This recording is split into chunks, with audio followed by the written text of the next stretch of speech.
Hello everybody, my name's Thom Gorst. I'm an architect, I'm an architectural historian, and I'm speaking to you here today from just outside the wonderful city of Bath in the southwest of England.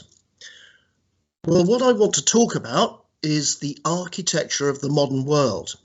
Unfortunately, when academics start getting a little bit picky over titles, it could take us for hours. What does the word architecture mean? It's not an obvious question, actually. What does the word modern mean? What even does the word world mean?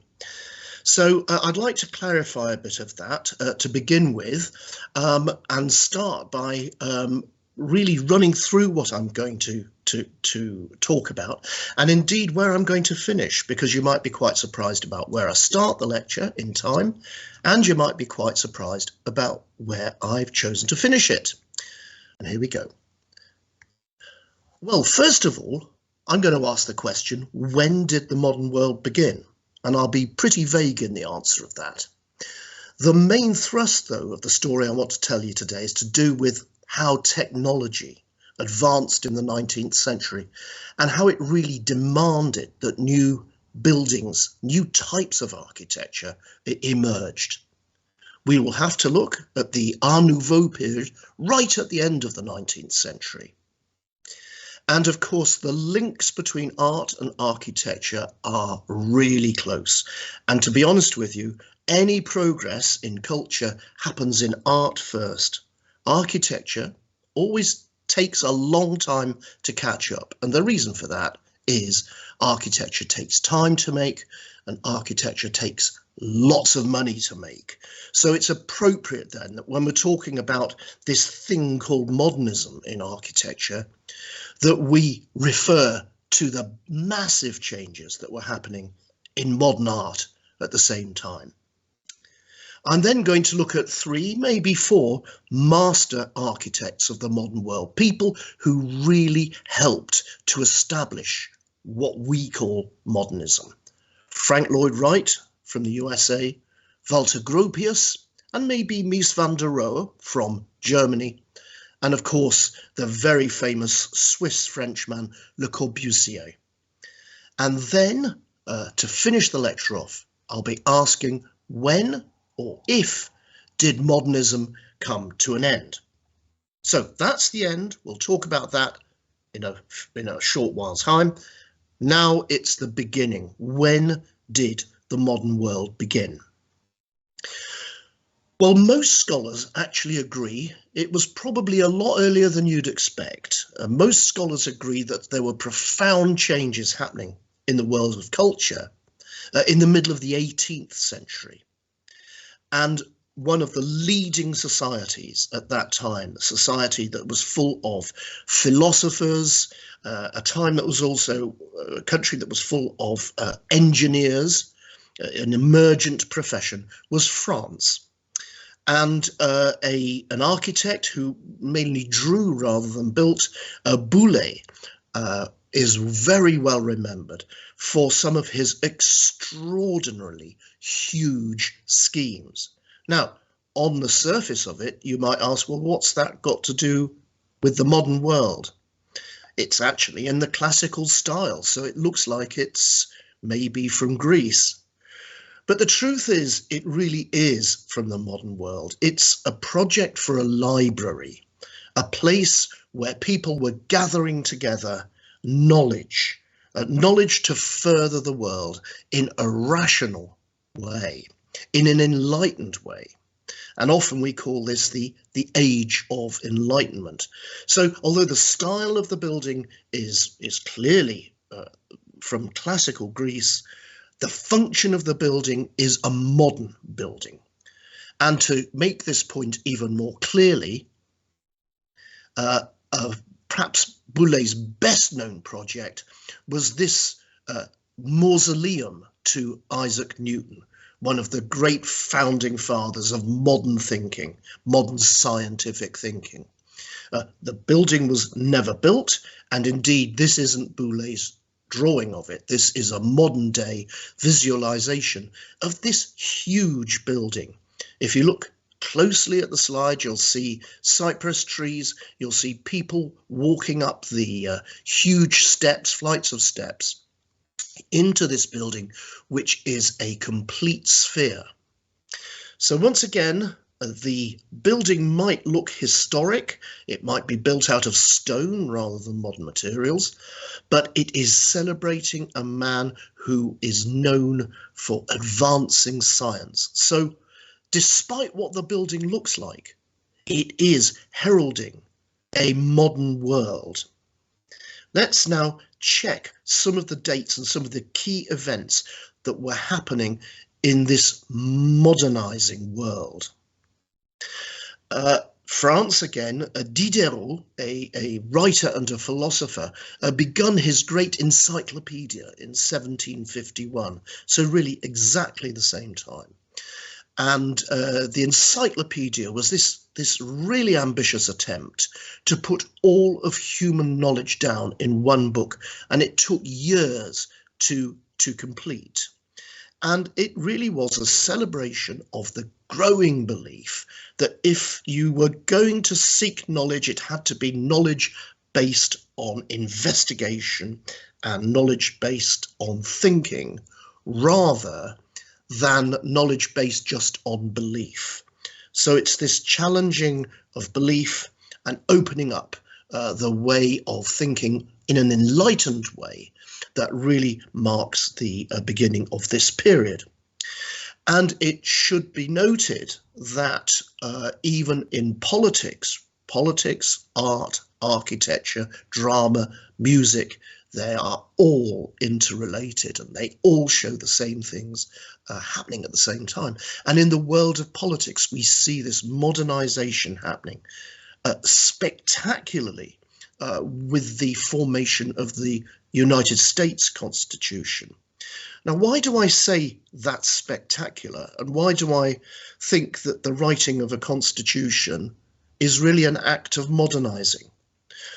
Well, it's because for the first time, people are designing the way a country might run, rather than just letting the way it's run happen or evolve, which, by the way, still might be said to happen in the country I'm in at the moment, the United Kingdom. But in the USA, at the start of the modern world, they decided to write their constitution from 1787 onwards. And very shortly after that, the French had their revolution and also their constitution. So it's an attempt to run a country on rational grounds, in a way that really was thought through, rather than just a result of people struggling for power against each other. So that's what's happening in the world generally in the middle of the 18th century. And now I want to look at some of the technical advances which took place at the same time. Technical advances in the field of construction and buildings and architecture. Well, this painting here, lovely dramatic painting, celebrates what was happening in the north of England at about this time, maybe a little bit later. The Industrial Revolution is happening. And when de Lautherberg produced this painting, he was attempting to say, look, it's a filthy, horrible, exploitative industry making iron, but it also has a certain aesthetic quality. So society was beginning to embrace these new forms of manufacturing of materials which helped to create the Industrial Revolution. Now, this painting is, as I've said, a celebration, and it perhaps over accentuates the drama of the process of smelting. And if you go to this part of the north of England now, you'll see a scene which is maybe a little more commonplace. But if I show you what they built, it was far from commonplace. Right next to where the scene of the last painting is the bridge, the first major structure built out of cast iron in the world. 1779, you can just see the date in Roman numerals on the arch there. It's made out of elements of iron that are cast in moulds and then bolted together. And of course, previous to this, the only way you could make a bridge of this nature across such a wide river would have been to have done so out of stone. And actually, if you blur your eyes and imagine that those red iron members are actually the joints between stones, you can see that this structure really owes its shape to stone construction. So it's a very early conversion, if you like, of a stone structure into an iron structure. And of course, it makes it so much easier and quicker to build. So there is the emergence of cast iron in the field of construction at the end of this beginning of the Enlightenment that we were discussing earlier in the 18th century.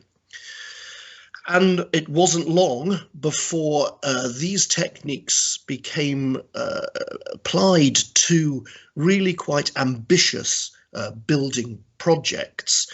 Some of the first type of buildings that exploited iron were ones that required lots of glass. And this wonderful greenhouse here, or it's called a palm stove, something where palm trees, exotic plants, which the newly emergent empire were bringing home from the places they had travelled to.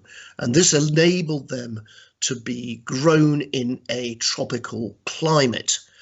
The pieces of glass, if you look very carefully at the photograph, were still quite small because glass, it was emerging at the same time. And we weren't really at the stage yet where huge pieces of glass could be created. But that building's skeleton inside the building there is made entirely of cast pieces of iron, just like we saw in the bridge. Now, other applications for iron, apart from buildings which need to be totally in glass, like this one, would be, for example, warehouses. Now, why did warehouses need to be built out of iron? Well, the answer is that if they weren't built out of iron, they would be built out of wood. All of the floors inside those brick walls would be built out of wood. And indeed, only a few years before this extraordinary building in Liverpool was created, an almost identical building with a wooden interior in St. Catherine's Dock in London burnt down. And iron was seen as a way of building warehouses where the floors needed to be strong to carry all the barrels or whatever it was they were storing, where building warehouses which could be fireproof was achievable. So what we see here is a massive piece of construction which still exists in Liverpool. The walls, the thick walls, are made of locally made brick, but it's the interiors which are noteworthy. And if I move on to a technical drawing, which I'll try to explain for you in the next slide, I'll point out how it becomes fireproof. Now, you don't want to take up much space with the floors of a warehouse, or else you lose valuable space for storage.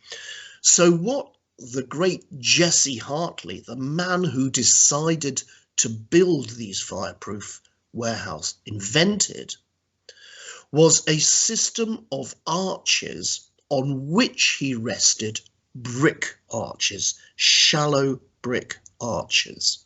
So the upside down Y in the middle of the drawing is an iron beam in a slightly arched fashion, which you can't see because we're cutting the beam in half.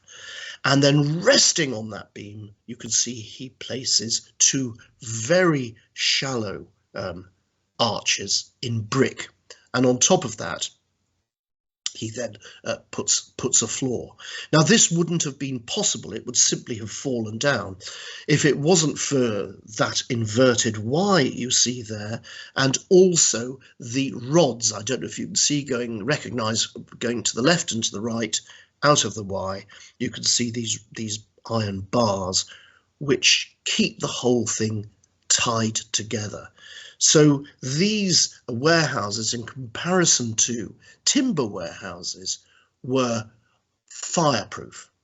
Iron is never 100% fireproof. It melts in fire, but at least it was a huge improvement and revolutionized the construction of warehouses, both in docks and in city centres.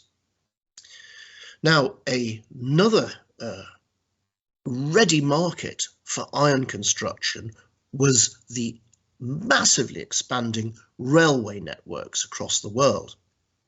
And here is the interior of one of the pioneering structures that was constructed in London to serve a railway that went north to Britain's arguably second city, Birmingham.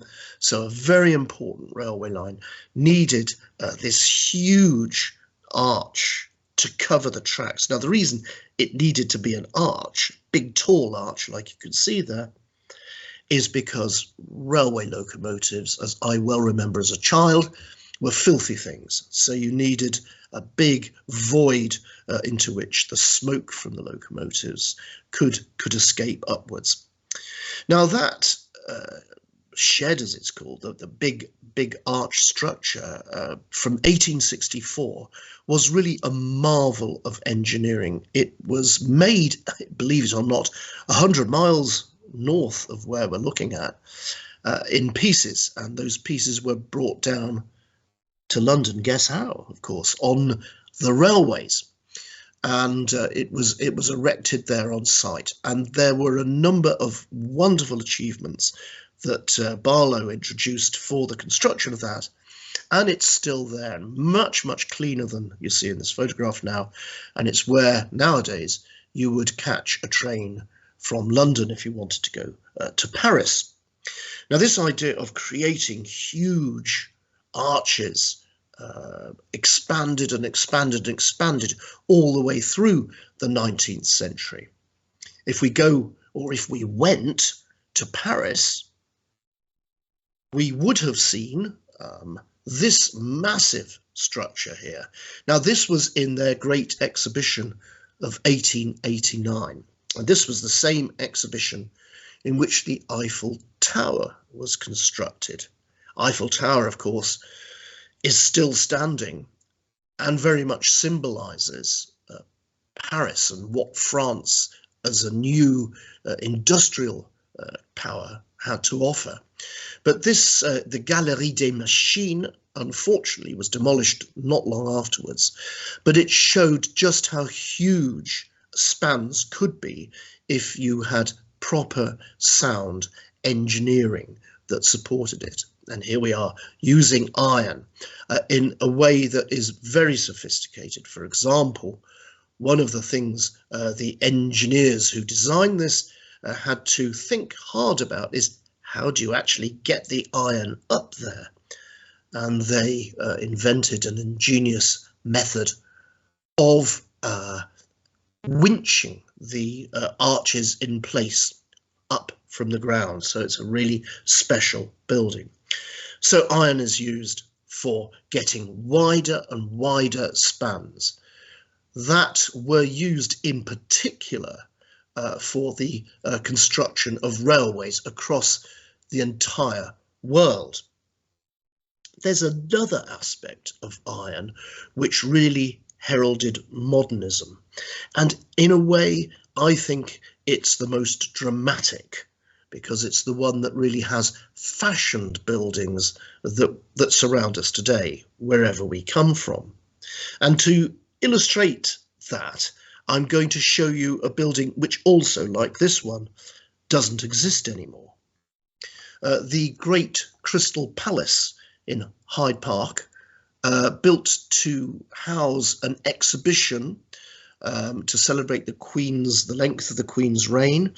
The call to architects to come up with ideas to make a great exhibition hall required them to do that in a very short period of time.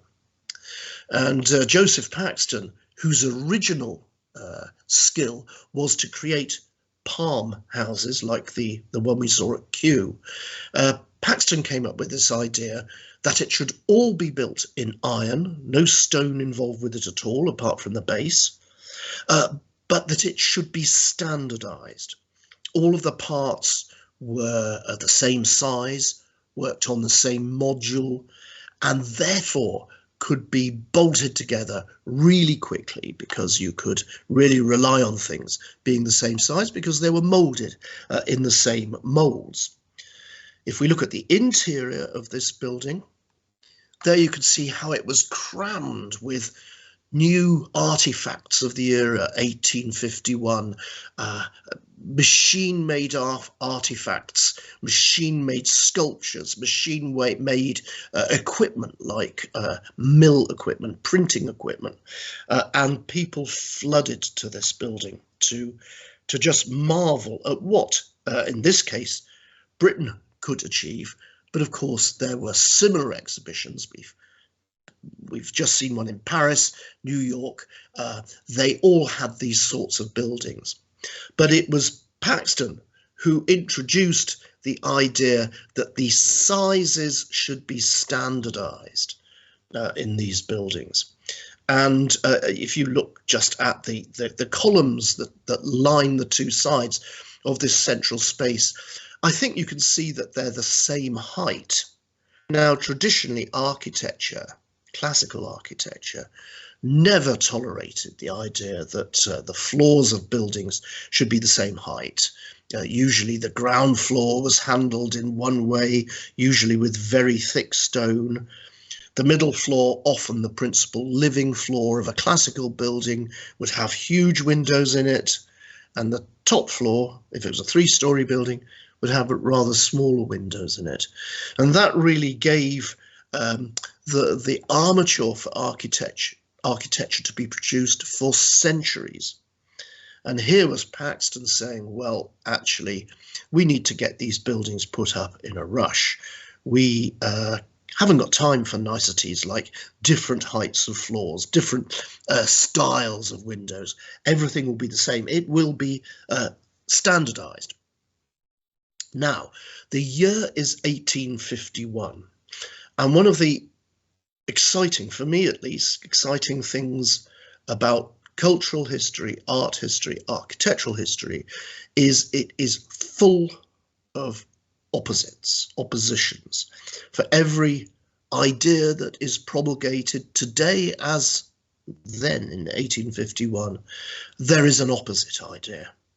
And there were many vociferous people who really hated what was happening to architecture, not just what was happening to buildings, but what was happening to artifacts. The most vociferous of these critics was John Ruskin. He wasn't an architect, he was a writer, an extremely influential writer. And he believed that architecture had to be morally correct. He believed it had to be honest. That's his word. Look what he says. All machine work is bad. It is dishonest. In other words, what he wants is for we humans to return to a time when the skill of making things by our hands was the most important thing. And of course, the value of handcrafting buildings decoration, fittings of buildings was disappearing. And it was disappearing because of the development of machines that were being shown off in Paxton's Great Exhibition of 1851. So there really is a backlash against the machine being used in architecture. But the machine was unstoppable. Buildings that were prefabricated, you couldn't just argue against them, claiming they're dishonest. When you want to make a buck, you put up a building quickly. And in the case of Britain, that would be buildings that could be carried all around the world. This building here in southern Africa was made in Birmingham, was flat packed, to use the present day terminology, flat packed, put onto a ship, sailed to southern Africa, and then put on a railway wagon until the railway buffers came about 100 miles away from this new city of Bulawayo. Then they had to be taken by horse and cart. So this was the only way you could take your culture, your architecture, in this case British architecture, around the world to its new empire. In the United States, where you had massive call for office space, as we all know, in New York in particular, buildings which looked as if they might have come from Italy in the 16th century actually were, if I could use the word flat packed again, were prefabricated in a factory and then bolted together. James Bogardus being one of the main practitioners of this sort of approach to architecture. And this building is in the cast iron district of New York. And I learned the trick, first time I went to New York, which was taught to me, of always walk around with a compass. First of all, of course, so you can find your way in New York's grid pattern of streets. But also you could put the compass up against a building and see whether it was built of iron, as this one is, or built of stone. The other clue that it was built of iron was often that the building would be smeared in rust. So you have, in the 19th century, two opposing approaches to architecture. You have the commercial, fiercely hard-nosed, let's get on with building tall buildings, and you get the opposition to that, which is that architecture should be handcrafted and should in some way be honest to the materials it's made from. It's this idea of morality creeps into architecture consistently in the emerging modern world. So just to look at how the opposition, the people who disliked this sort of thing, fared, I'd like to refer to how Art Nouveau, that means the new art, how Art Nouveau emerged in France and Belgium in particular at the end of the 19th century. I kick off by referring to a great admirer of John Ruskin, William Morris, a socialist artist who even more vehemently believed in handcrafting, going back to the old methods of making things. And these artists tended to look at natural forms, the way in which nature has engineered its forms as being things of beauty, and maybe being an inspiration of how we could design our artifacts and our buildings in the modern age. This approach, this use of natural sinuous forms, which we see here on a wallpaper design by William Morris, was transferred very, very fluently into architecture by the Art Nouveau architects. Perhaps the best known of those was Baron Orta in Brussels, who designed this house at the end of the 19th century. You can see the same sinuous, natural-like forms that that Morris was suggesting in the previous slide, perhaps even more fluently used here in decoration on walling and also in wrought ironwork in the balustrades of this staircase and in the design of the floor as well. This naturalized form, and here in the foreground is a column, which isn't a classical column at all.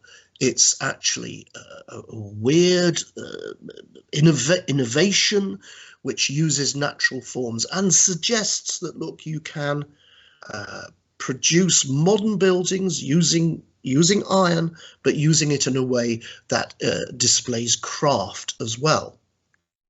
At the top of that staircase in Brussels, there is imaginative use of mirrors and arranged in parallel, so you get a sense of infinite space.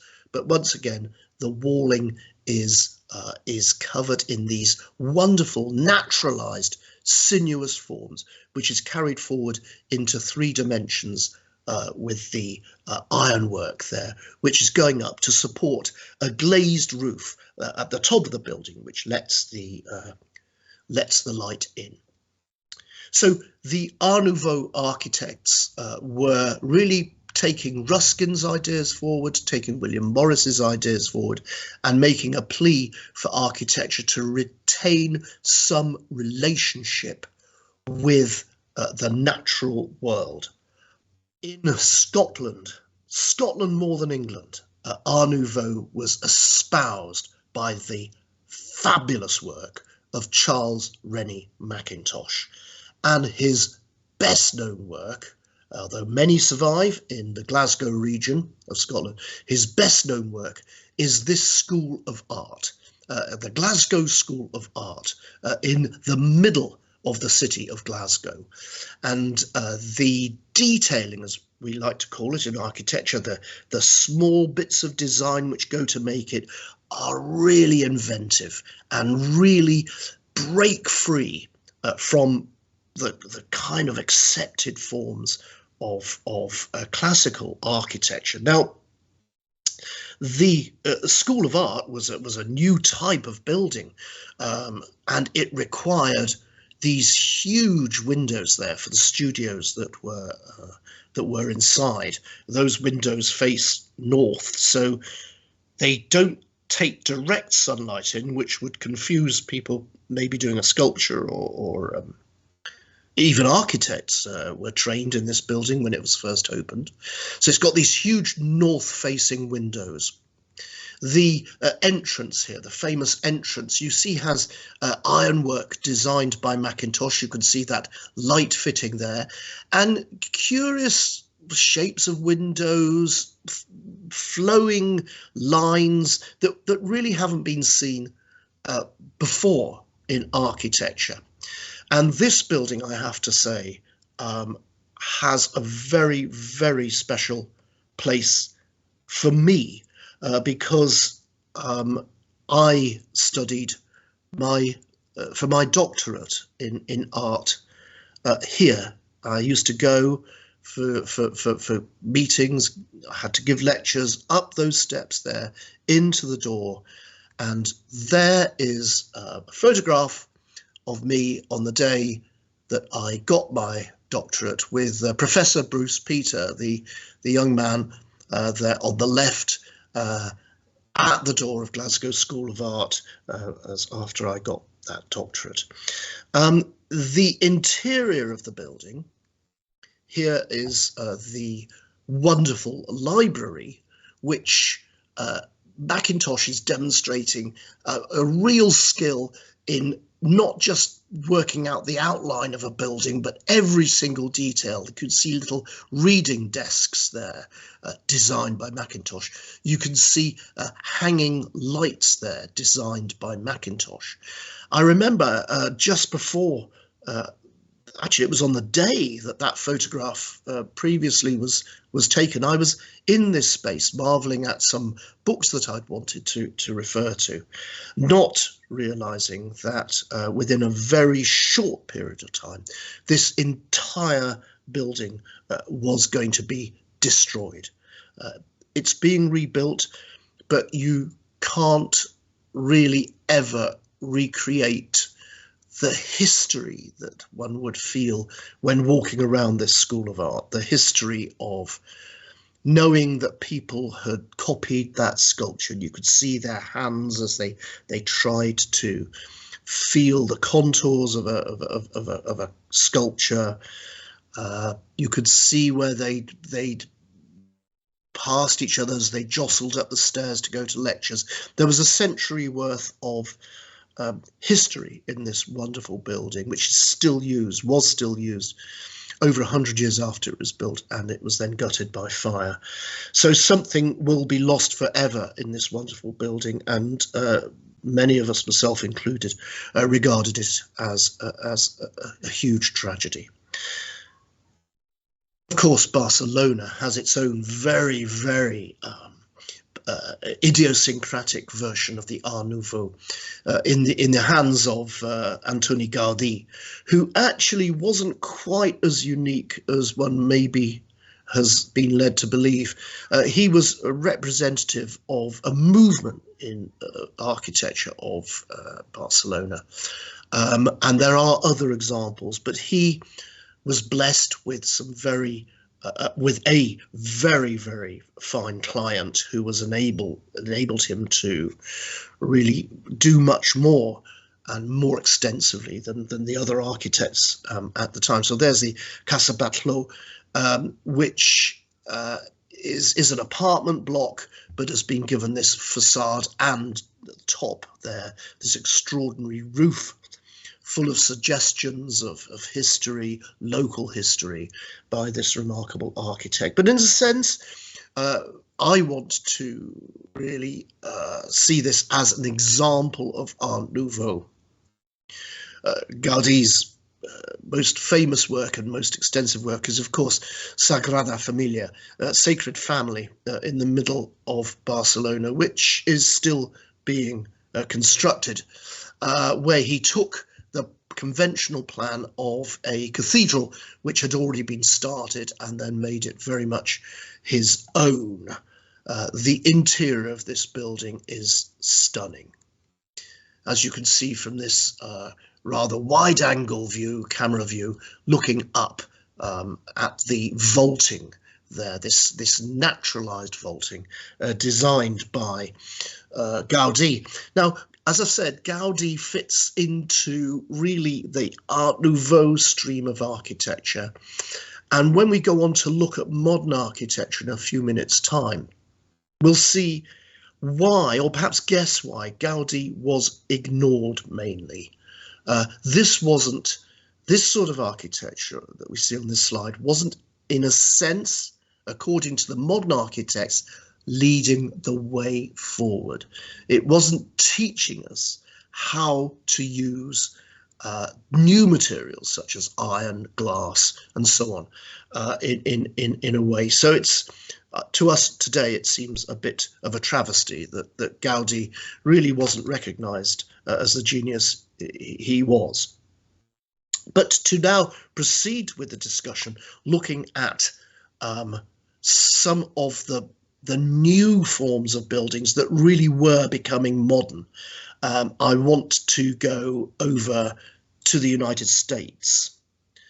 And oddly enough, the first thing I want to show goes back in time. It's the famous illustration of Elisha Otis, demonstrating how a lift, or as in the States they call it an elevator, or in his language, Otis's language, a safety platform, might work. The point being, the thing that makes it an important invention isn't the motor that cranks the thing up. It's what would happen if the cable that was supporting the platform parted. And you can see at the top of the picture Mr. Otis's assistant cutting a rope, and the platform with Mr. Otis with the top hat there on it, plus some heavyweight goods, starts to descend, and the platform comes to a safe halt, apparently Otis said, all's safe. And then it was permissible to make elevators in buildings and solve perhaps the biggest, well, one of the two biggest problems of a tall building getting up to the top of them. The other really important problem to be solved with a tall building is how to put it up. And it soon became clear to the Americans, who were wanting to get as much building for their plot as they possibly could, that solid walls were no good. Solid walls, first of all, need to be thick, and what's the benefit of a thick wall if you are trying to get money out of the floors that are inside them? Also, solid walls weren't very good at making big windows, which were necessary to illuminate the offices inside. So it was essential that modern buildings above a certain height should have steel or iron frames.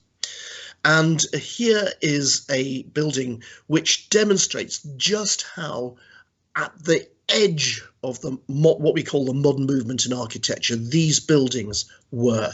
The key name there amongst the architects is Louis Sullivan.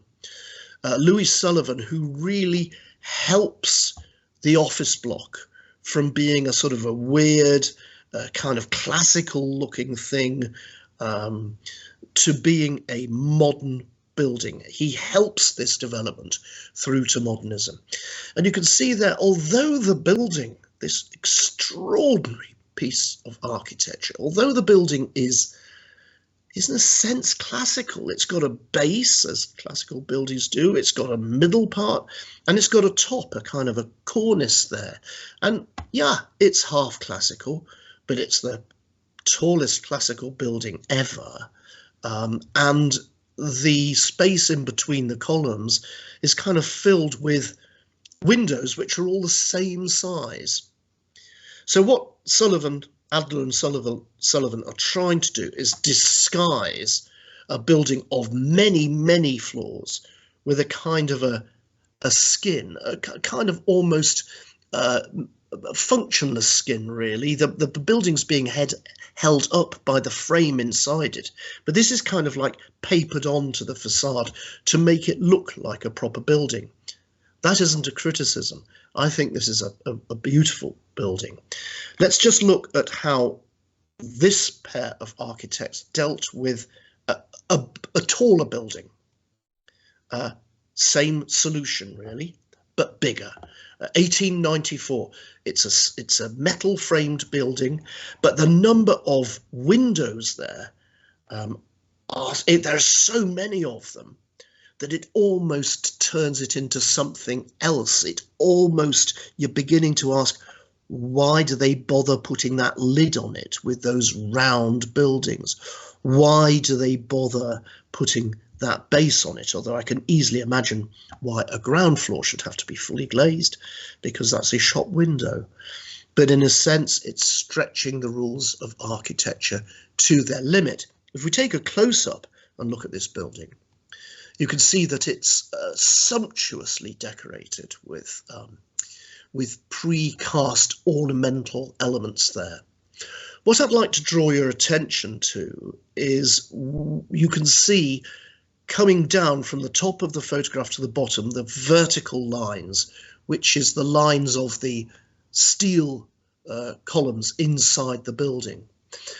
But there are also horizontal lines, aren't they, going across the photograph, and those are the beneath each of the windows. But you can see how the vertical lines are going in front of the horizontal lines. So like any classical building with its vertical columns, the verticals, as we say, the architectural term we use is the verticals master the horizontals. The verticals are more important than the horizontals.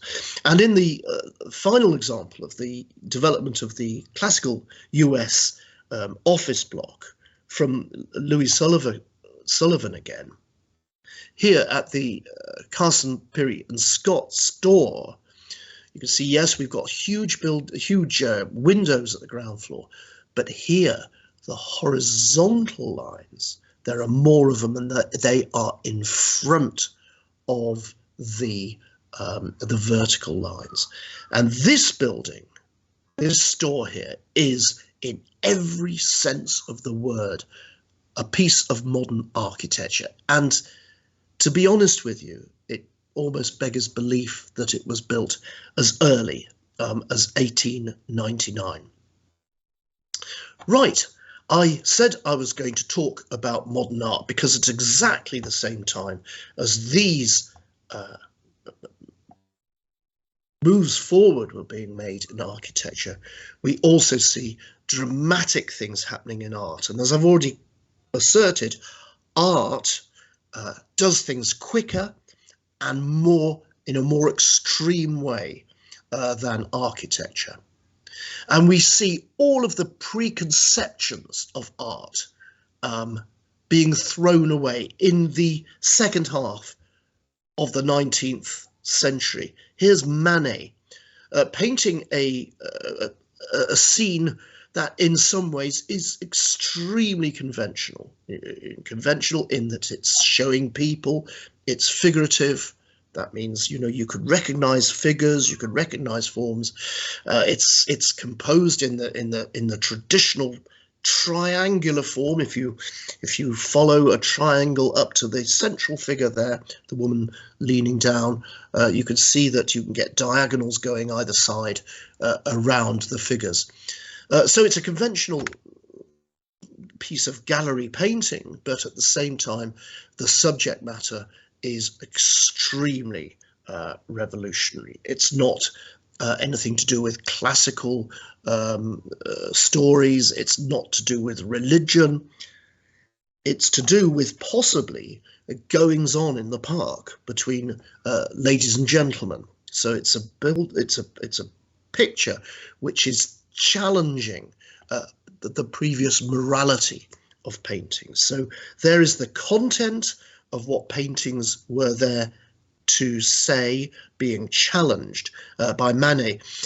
Monet, similar name but completely different type of painting, challenged art in a different way. Here is a water scene, docks, ships, I can discern there in the distance. But instead of making his brush use forms in an explicit way that's very, very meticulously executed, he's working here in very rough forms, very rough outlines. He's not wanting to give information here. He's wanting to create an impression of a scene, and primarily an impression of how the light from the sun illuminates both the sky and is reflected off the water. And this 1872 is totally new way of thinking. It's destroying the assumptions that paintings should be explicitly showing objects in detail. Painters also started to investigate human emotions. What better example of the portrayal of fear than this famous work here, where the brush work, it's much more important to Munch that the brushwork is energetic, the brushwork displays angst than that it is accurate. We see water, we see boats in the distance, we see a sky, but everything is moving, everything is dynamic, and it's all contributing to our understanding of what must be going through that person's mind. So art is also becoming very concerned, as were psychologists of the time, becoming concerned with what went on in the human mind. And look at the dates. We are talking here really at the same time that those office blocks were being built in the USA. Artists, in this case Picasso, are really getting rid of the idea that you need to be in one place to look at a scene. You can actually be in a multiple number of places. The objects, in this case human forms, which are being painted, could be in a sense abstracted. Their forms could be abstracted into cubes, triangles, pyramids, whatever. It's again a frontal assault on the existing values of art. The Italians in particular at the same time became preoccupied with how to show movement in art. Because remember, this is exactly the time that the cinema was being invented. So artists were aware that movement could be, at last, could be portrayed. And the futurists, his Boccioni's, attempt to show how a bottle might be emerging in space from its base, showing movement. And that again is challenging the values of art, but no movement more than Dadaism did that. Now, if you haven't heard of Dadaism, all I would say is it was extremely serious.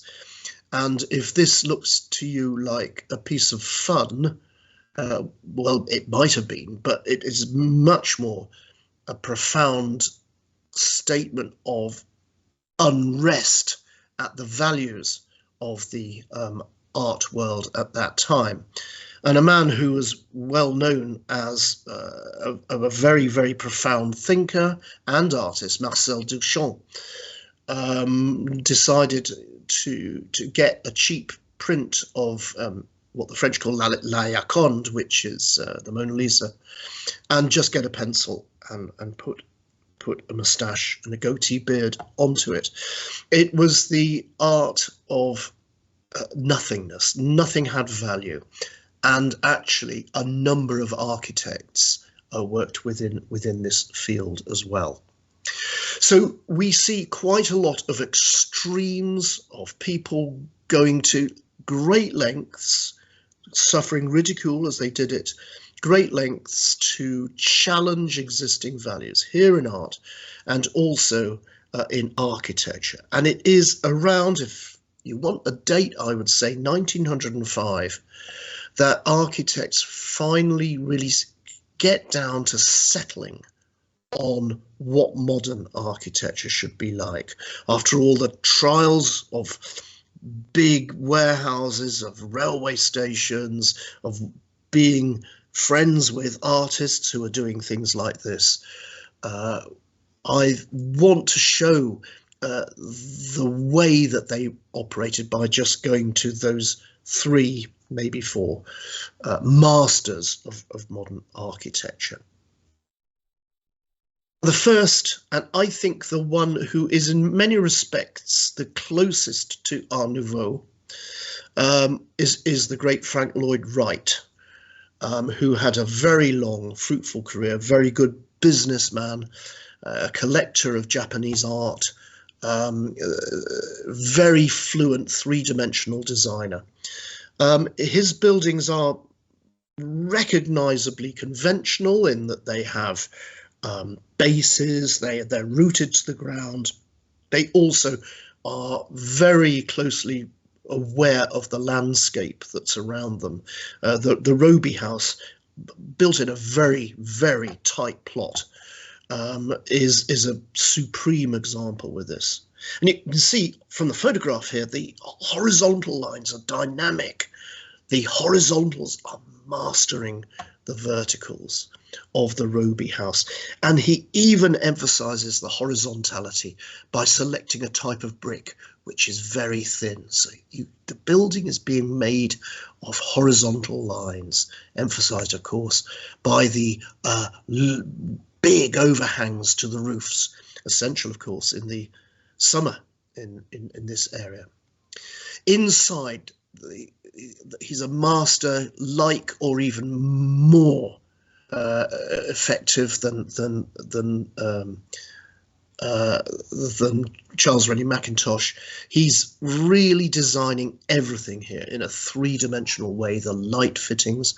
And on the right side of the photograph, this row of windows which can be opened up to allow the outside in and the inside out.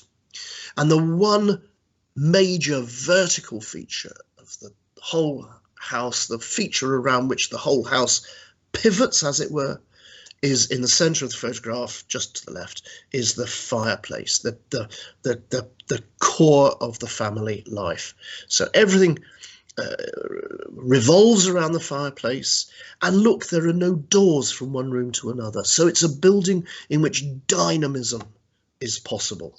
And yet there are decorative programs here, these wonderful abstract decorative shapes on the windows there, which really show a master controlling the whole architectural narrative. He also grasped the potential of concrete, one of the first architects to do so, again using his extreme flair for three-dimensional composition.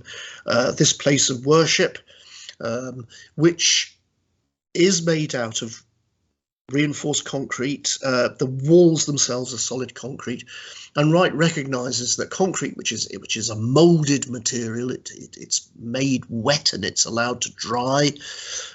Concrete is ideal for putting cast decoration, so you can see this maybe Mayan decoration in the columns between the windows there on both blocks of this building. It's in the interior, though, that this building shows the fluency of Wright.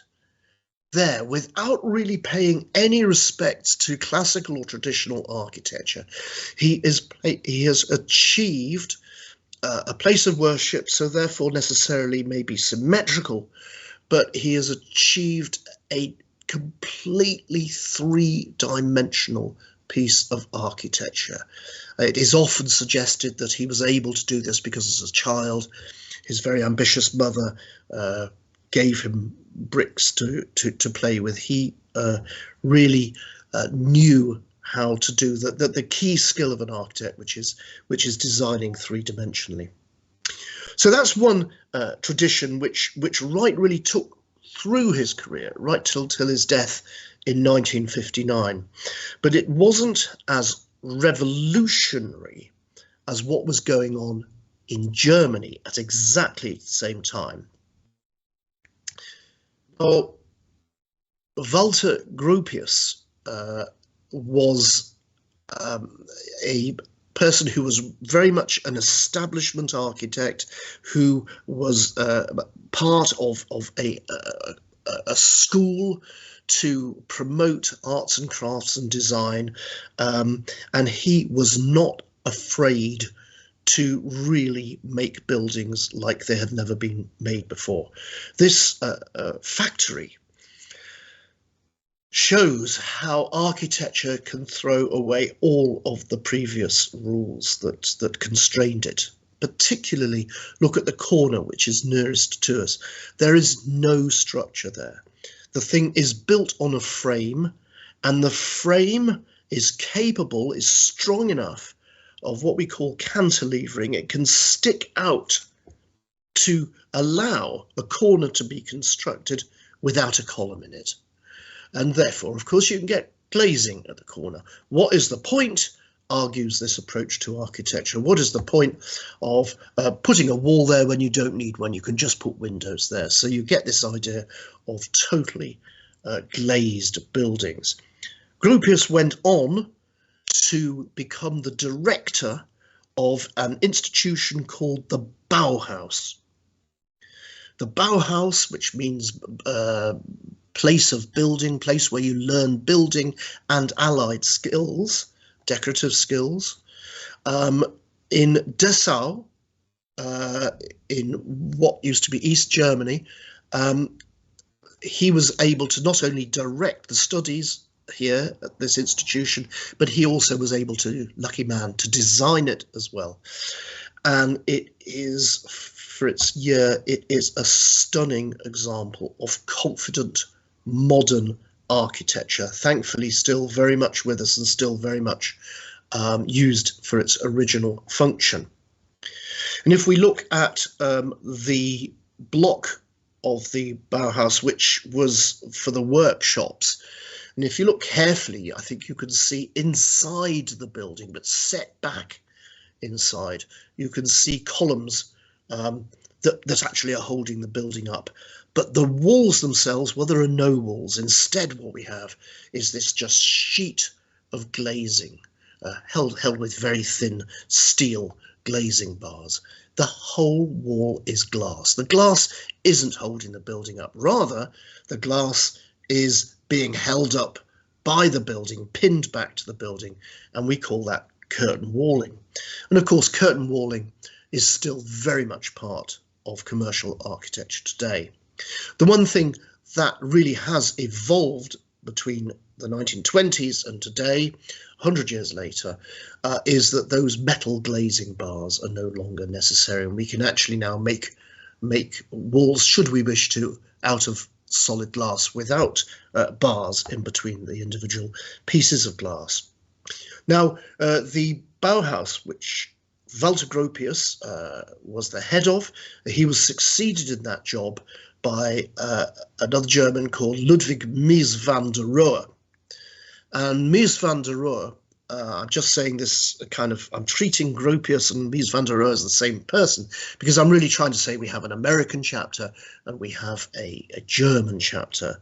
Mies van der Rohe was invited in 1929 to design a pavilion in Barcelona for a World Fair.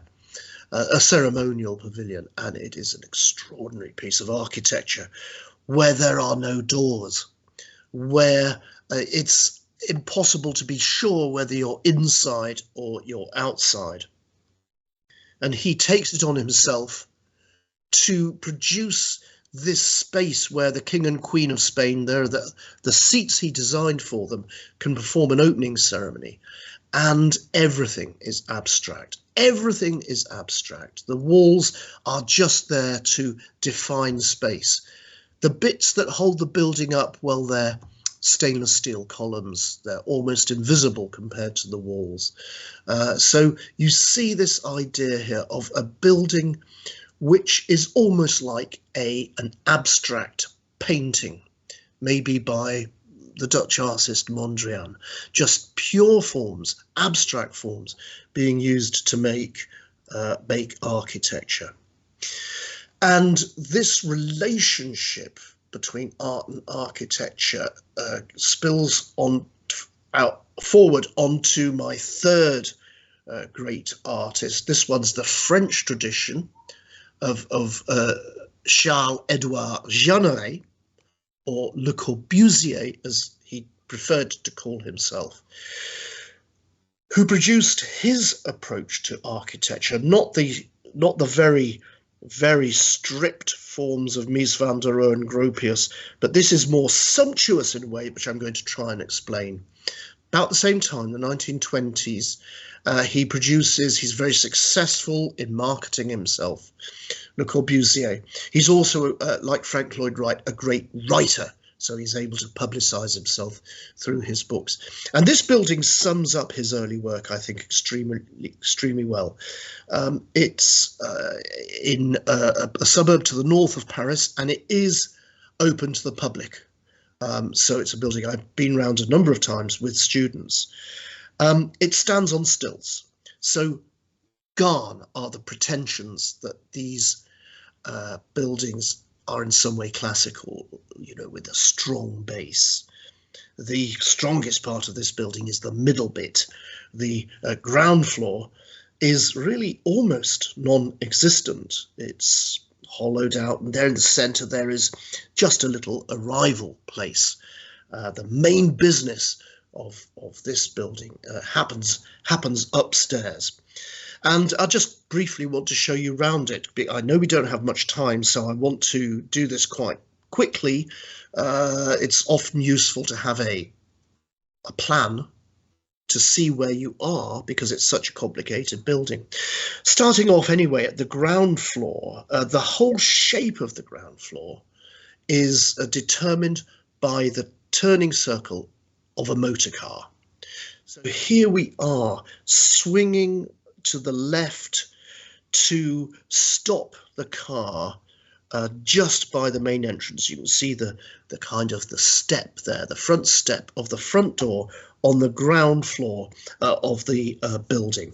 So the curved wall there coincides exactly with the turning circle of the car.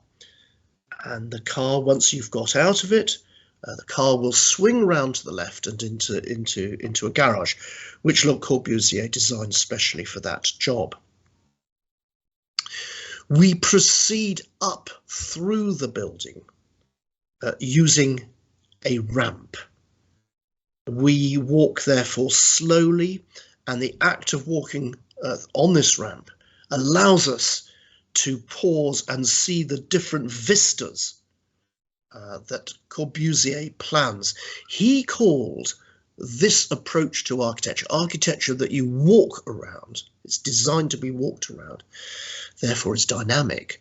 He called this une promenade architecturale, an architectural promenade. So you were to enjoy the experience as you move from space to space on this gently sloping ramp as you went up.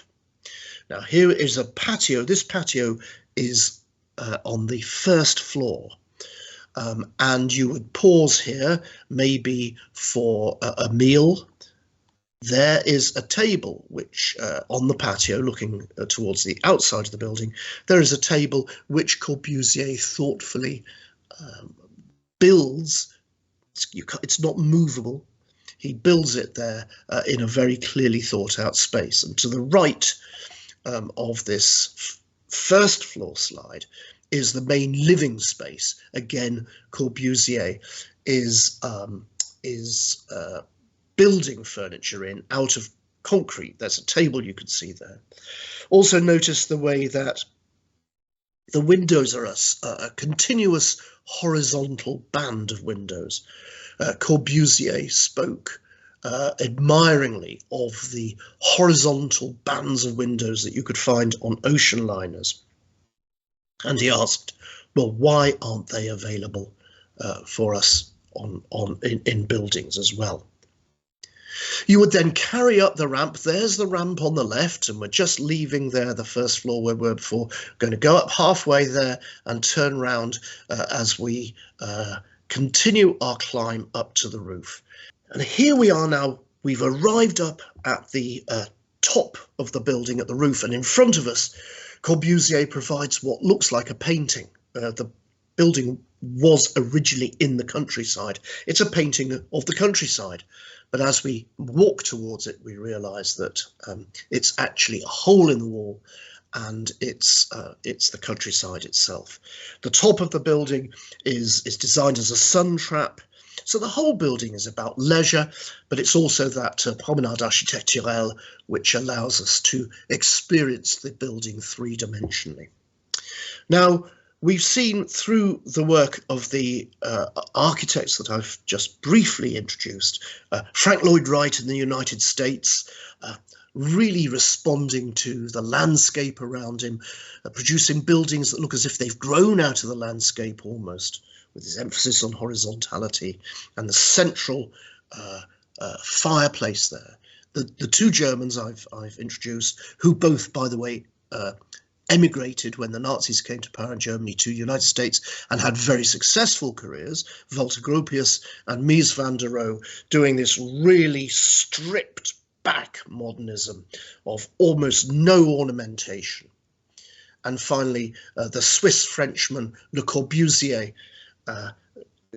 showing how rich moving around a building could be and how prepared he was to change virtually all of the rules of architecture. And I guess if I had to say which of these architects was the most influential, I would argue that it was Le Corbusier, because certainly when I was a student of architecture, I was educated very much in the tradition of Le Corbusier. So We've looked at the examples of modern architects, and I'm going to argue to you, I'm going to put forward the argument that if we understand what those examples I've just presented you with were about, you understand the key values of modern architecture. Of course, there were other great architects, but those examples I've shown you, I think, sum up what the architecture of the modern world was about.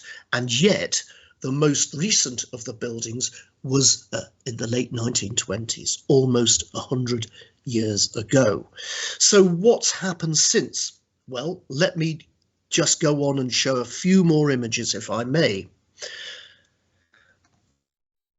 I want to go to the United States. It could be anywhere, actually, couldn't it? If you look at that slide, it's in fact in Missouri, and it's a housing development, housing project, which was well known for crime and profound social unhappiness. It was built in 1955 and is clearly quite aggressively modern architecture.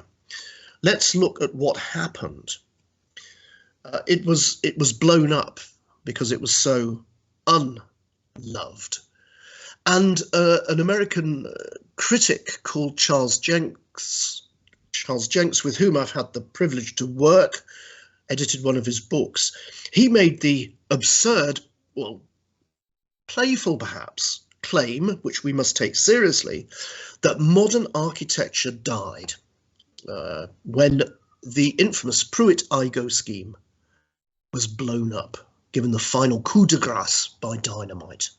It was finally put out of its misery. Boom, boom, boom.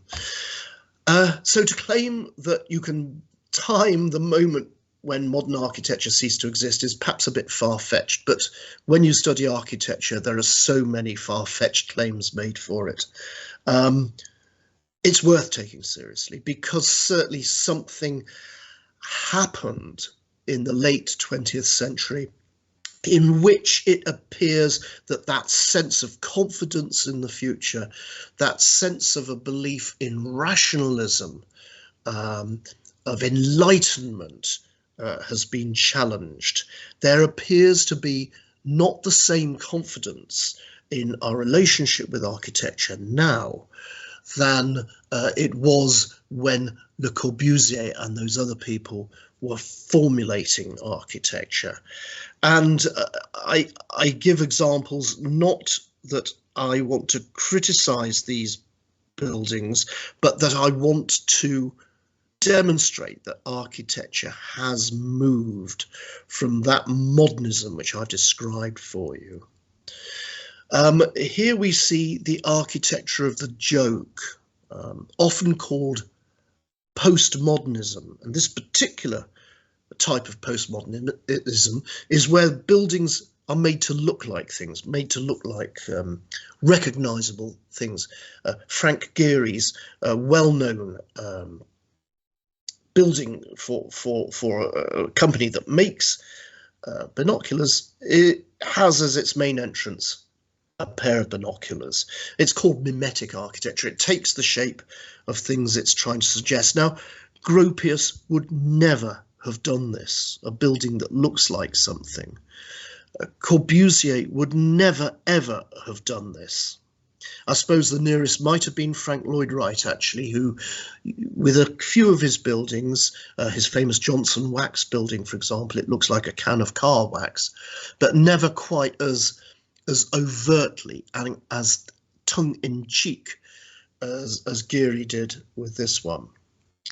And perhaps you know this one, the building designed to look like a basket, because that's what the firm who used to occupy it used to make.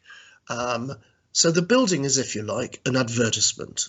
Gone are the days when Ruskin would say a building's dishonest.